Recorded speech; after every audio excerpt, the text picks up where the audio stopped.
Sushant Singh Rajput case में एक बहुत बड़ी बात सामने आई है। सुशांत के जो दोस्त हैं संदीप सिंह, क्या उनका बयान मुंबई पुलिस ने स्टेटमेंट रिकॉर्ड नहीं किया है?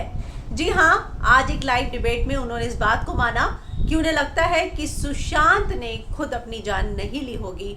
और साथ ही उन्होंने ये भी कहा कि जब उन्होंने सुशांत के घर में पहुंचे थे, उन्होंने बाहर से जो रूम देखा उससे ये बात साफ थी कि वहां पर इस तरह से खुद को लटकाना पॉसिबल ही नहीं है। लेकिन एक बहुत बड़ी बात जो उन्होंने लाइव डिबेट में अर्नब के साथ बताई कि उनको नहीं लगता है सुशांत ने अपनी जान ली होगी। और ऐसे में अर्नब बहिष्करण का सबसे बड़ा सवाल ये था कि अगर आपने ये बात मुंबई पुलिस को बताई है और अगर आपने ये बात मुंबई पुलिस को की है तो उन्होंने आपसे स्टेटमेंट जरूर लिया होगा, साइन कराया होगा।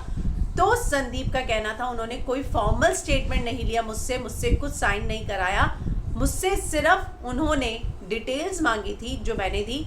और साथ ही ये सबसे बड़ा सवाल खड़ा होता है कि अगर सुशांत के दोस्त को घर जाने के बाद नहीं लगता है कि ये उन्होंने कदम उठाया होगा, तो मुंबई पुलिस ने चंद मिनटों में ये कैसे डिसाइड कर लिया कि सुशांत ने जो है अपनी जान दी है, उन्होंने आत्महत्या की है। तो ये बहुत सारे सवाल जो है मुंबई पुलिस पर खड़े हो रहे हैं। और साथ ही संदीप ने ये भी बताया कि वो दिशा को भी जानता था, और इतना ही नहीं, उनको लगता है कि दिशा के साथ भी जो हुआ है उनको विश्वास नहीं होता कि दिशा ने खुद अपनी जान दी होगी।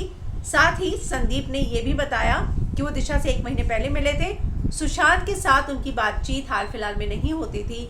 और जो है उन्होंने कहा कि सब हम SMS पे कभी कभी टच में थे, लेकिन सुशांत जो है एक बहुत ही हंसमुख मिजाज का लड़का था। वो कभी नहीं सोच सकते कि सुशांत ने इस तरह का कदम उठाया होगा। हालांकि बॉलीवुड को जो उन्होंने क्लीन चिट दी थी और उन्होंने ये कहा था कि मैं बहुत दुखी हूँ कि सुशांत ने ऐसा स्टेप उठाया, उस बात पे उन्होंने कहा कि नहीं, मेरा कहने का वो मतलब नहीं था जो समझा जा रहा है। मैं मानता हूँ कि सुशांत ने ऐसा कदम नहीं उठाया होगा। मैं भी चाहता हूँ कि सुशांत के लिए जस्टिस मिले। लेकिन एक बहुत बड़ी बात जो उन्होंने कही कि क्या मुंबई पुलिस ने उनका स्टेटमेंट ऑफिशियली नहीं लिया है, जिसमें उन्होंने कहा है कि उनको लगता है कि उन्होंने सुसाइड नहीं किया है। तो एक बहुत बड़ा सवाल जो है अब फिर से मुंबई पुलिस की जांच पर उठ रहा है।